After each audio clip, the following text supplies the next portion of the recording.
let's talk about this Bardstown Fusion Series and number 6.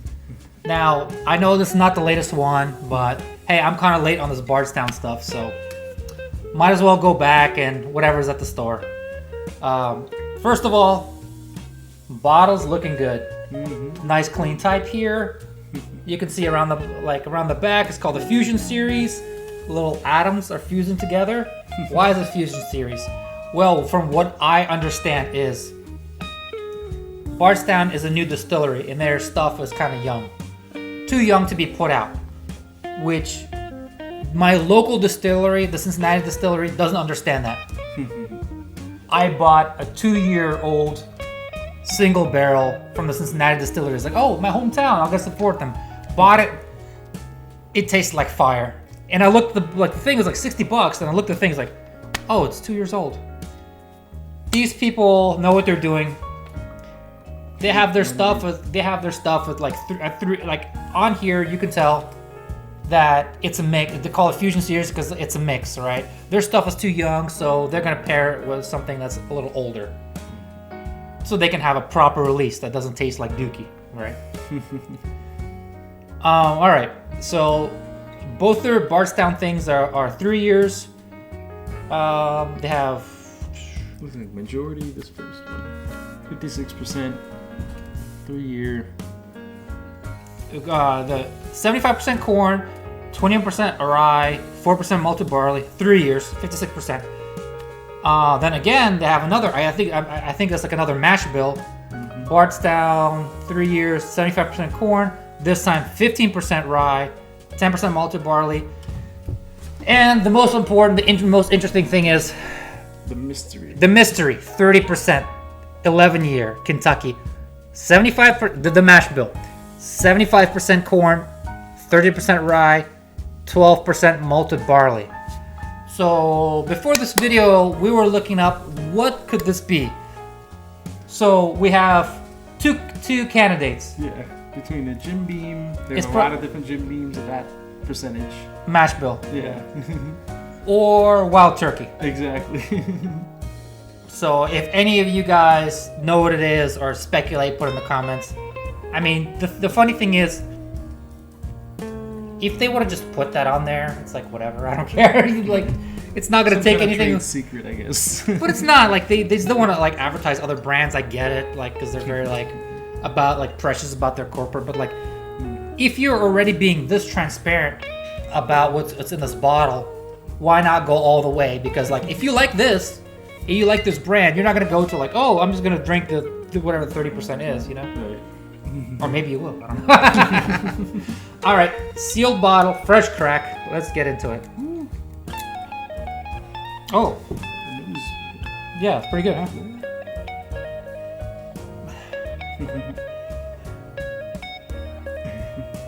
Yeah. Both nostrils. Gotta make sure they agree with each other. What are you getting on the nose? But yeah, I don't know, floral? Floral? Yeah, I get that. Oh, this is 97. Okay.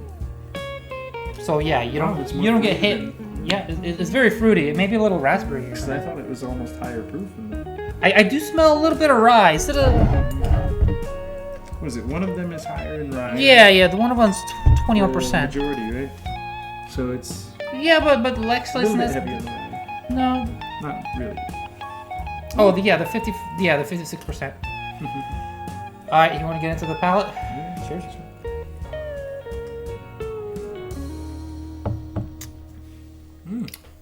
Smooth with a lower proof. Got a little bit of a bite after. Not much. Not like. I do get like when I was reviewing the Old Forester, it was a dark black cherry. I think this is still a cherry, but a very like red, like a very like a reddish light cherry. Exactly. What else you get? Some What else sweetness, you get in there? Some little bit of caramel, I guess.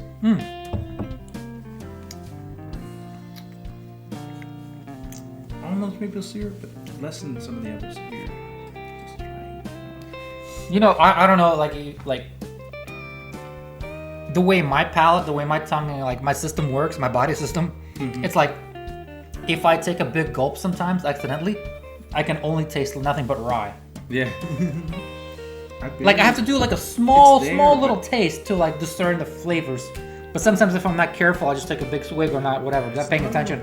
It's like some of the ryes that we've tasted are strong. This is not that much. I notice it more on the nose than the flavor. oh yeah, I'm getting. If I take a small sip, I am getting a lot of oak. A very good, like delicious oak. I mean, they did a good job blending this for sure. You know. Whatever that 30% is, it's very good. And then there's the majority one. I'm gonna proof it down. If you want to proof it down as well. Not that this is so high proof. You know, it needs to be proofed down. But what if we add like a tiny bit of water? See if it if you can discover any other flavors.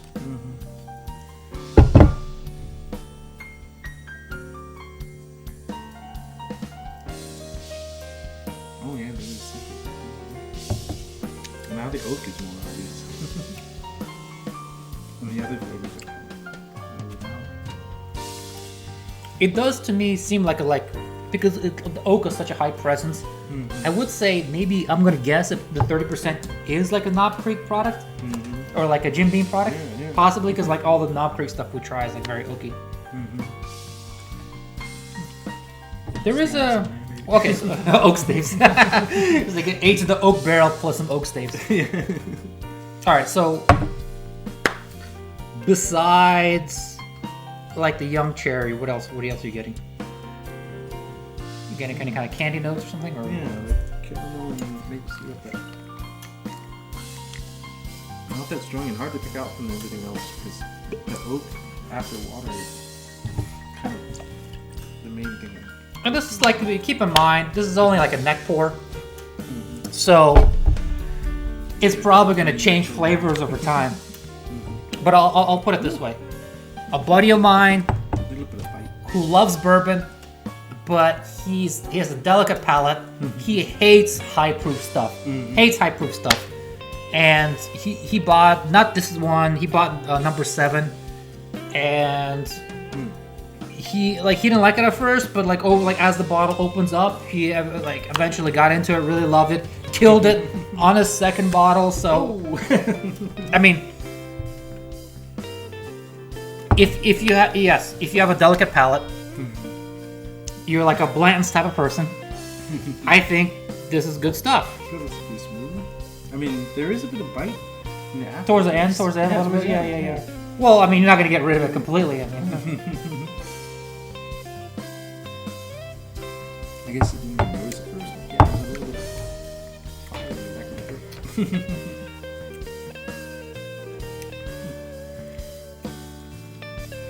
throat. But besides like a young cherry, what else do you get? Yeah, there is a vanilla. Okay, established. Red young cherry. Like barrel spice, like with just oak. Like hints of vanilla. I don't know if I'll go toffee, but.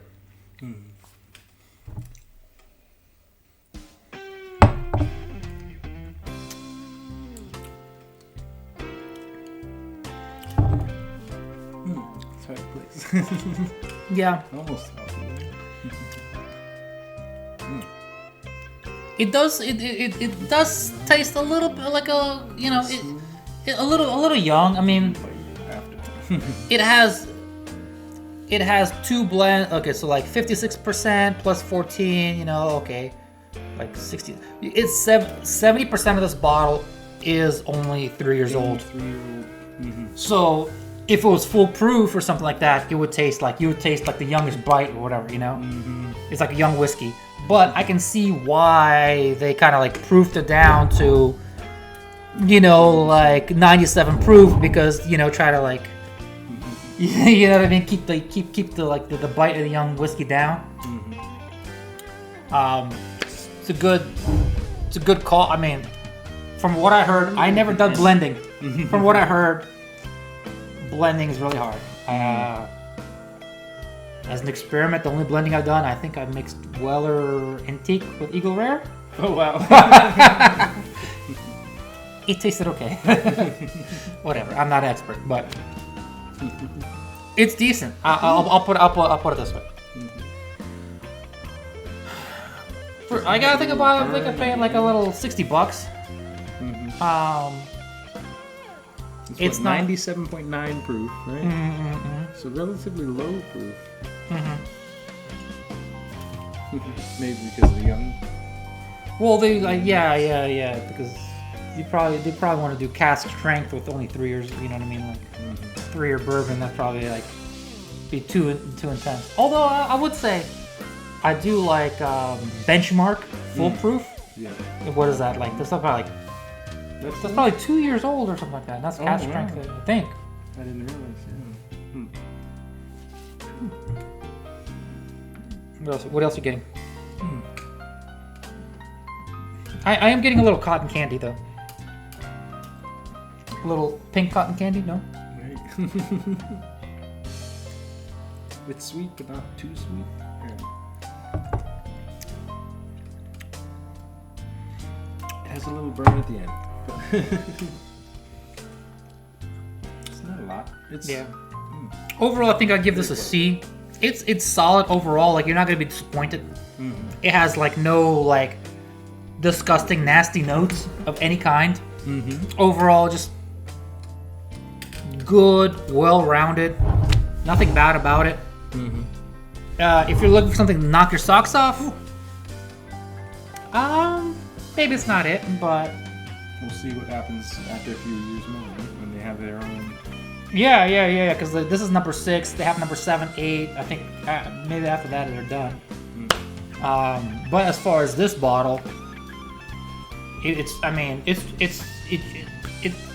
shouldn't be used as a mixer. I'll put it that way. Like you should, you're gonna enjoy it. Like This was what, 60? You said, or something? Yeah, $60. Well, it's not allocated. It's everywhere. Reminds me of a couple of the others, but I can't really place which. Which one? I don't know. I mean the cherry part. So not like the Old Forester with the black cherry, but what was the other one we just had? Lighter cherry. What's The lighter cherry? The only heavy cherry we just had was like the Old Forester, single barrel. Yeah. And that was a heavy cherry, but the other one was very good.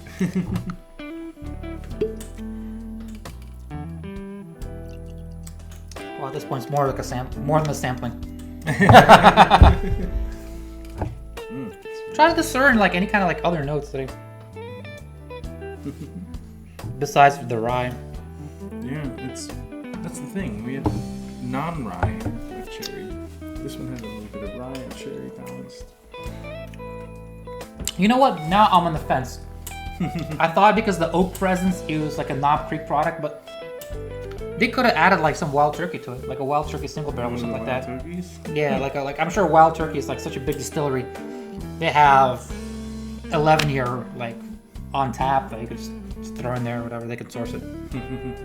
So if anybody watching that's a bourbon expert, would you be so kind enough to leave in the comments where do they source the other 30%? Yeah. Everywhere I looked online, nobody wanted to speculate, or they weren't willing to speculate for whatever reason. They're professionals. Their careers on the line. Yeah. We're just like two dudes that like whatever. But if you look up by percentage, it looks like maybe a Jim Beam, maybe a Wild Turkey. Yeah, there's like a Suntory, like what was the other brand? Those very like Diageo, but they're like a big beer brand. So yeah, who knows? But Jim Beam, Wild Turkey, probably good bet. I don't know. Right. Now that you said Wild Turkey, perhaps. Yeah, you do smell Wild It Turkey. does seem more because we just had a knob, and I don't know. It's not a knob, no. I'm not sure.